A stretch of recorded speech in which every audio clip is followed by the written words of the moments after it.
नमस्ते, मैं गौरव धारीवाल। मैं एक दिलचस्प जानकारी के साथ वापस आ गया हूँ।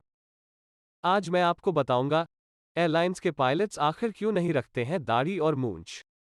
क्या आपने कभी सोचा है कि ज़्यादातर पायलट क्लीन शेव क्यों होते हैं?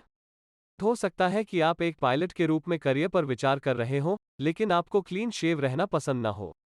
खैर, यह एक बहुत ही सामान्य प्रश्न है। एयरलाइन पायलट्स को सुरक्षा एहतियात के तौर पर दाढ़ी या होंठ के नीचे चेहरे पर बाल रखने की अनुमति नहीं है। हालांकि कुछ एयरलाइंस अपने पायलट्स को एक निश्चित लंबाई तक दाढ़ी रखने की अनुमति देती हैं, जबकि कुछ गैर अमेरिकी एयरलाइनों के पास इसके खिलाफ कोई नियम नहीं है। तो चलिए आपको बताते हैं कि सुरक्षा के चलते पायलट्स को दाढ़ी रखने की अनुमति क्यों नहीं है। सुरक्षा के लिहाज से एयरलाइंस पायलट्स को उड़ान के दौरान कुछ पॉइंट्स पर सप्लीमेंटल ऑक्सीजन मास्क पहनना होता है।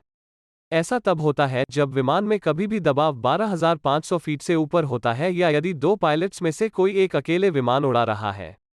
इसे लेकर तर्क यह दिया जाता है कि यदि ऑक्सीजन मास्क का उपयोग करते समय एक पायलट की दाढ़ी होती है, तो जोखिम यह है कि उनके चेहरे के बाल मास्क को कसकर फिट नहीं होने देंगे और इस प्रकार पायलट की ऑक्सीजन की आवश्यकता पूरी नहीं हो पाएगी।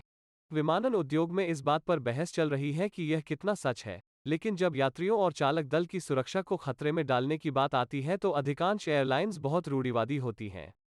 यदि कोई आपात स्थिति उत्पन्न होती है तो पायलटों को अपने ऑक्सीजन मास्क लगाने में सक्षम होना चाहिए।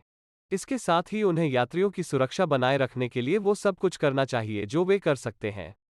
ध्यान देने वाली बात यह है कि किसी भी विमान के पायलट पर्याप्त ऑक्सीजन के बिना ऐसा कुछ नहीं करने में सक्षम नहीं हो सकते हैं। इस बारे में क्या कहता है विज्ञान? हाल ही में कनाडा में साइमन फ्रेजर यूनिवर्सिटी ने ऑक्सीजन मास्क का उपयोग करने की कोशिश करते समय दाढ़ी रखने के प्रभावों का परीक्षण करने के लिए एक अध्ययन किया। उन्होंने परीक्षण विषयों के 3 समूह स्थापित किए।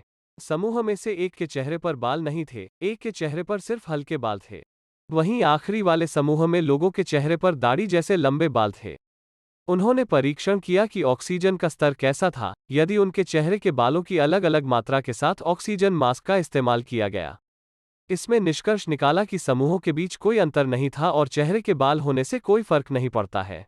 अगर आपको ये जानकारी अच्छी लगी तो वीडियो को लाइक करें, चैनल को सब्सक्राइब करें। ऐसी और भी रोचक जानकारी के लिए आपकी कीमती वक्त देने के लिए धन्यवाद।